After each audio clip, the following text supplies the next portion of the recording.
New York शहर, जहां कल साबिक सदर ट्रंप खुद को कानून के हवाले करेंगे, वहां जनूबी एशिया से ताल्लुक़ रखने वाले तारकीन वतन की एक बड़ी तादाद भी रहती है। ये अमरीकी शहरी अपने आबाई ममालिक के पस मंज़र में इस केस को कैसे देखते हैं? वॉइस ऑफ अमेरिका के अंशुमन आपटे ने उनसे इस पर रद्द-ए-अमल लिया।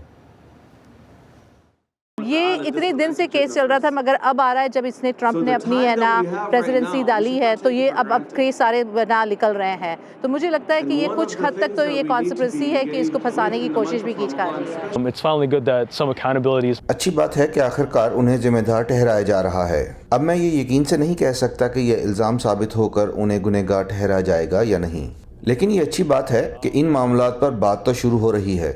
शायद ज़्यादातर जनूबी एशिया से ताल्लुक़ रखने वाले देसी यही सोच रहे होंगे। Most South Asian Desi Americans would agree.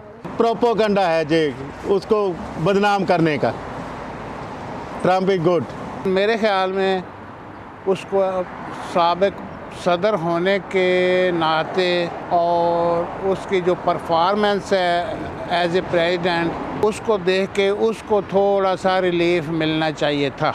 मेरे को नहीं लगता उन्होंने कुछ किया है एंड मे बी वो क्विट होंगे, वो उनको कुछ नहीं होगा। मुझे लगता है everybody should be regulated by law, nobody should be above law.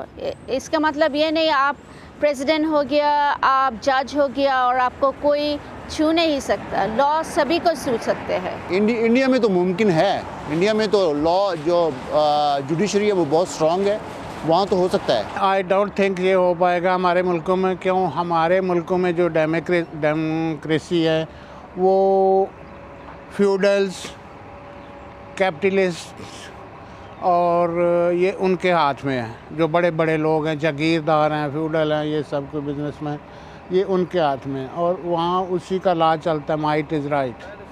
जिसके हाथ में लाठी है उसी की भैंस है।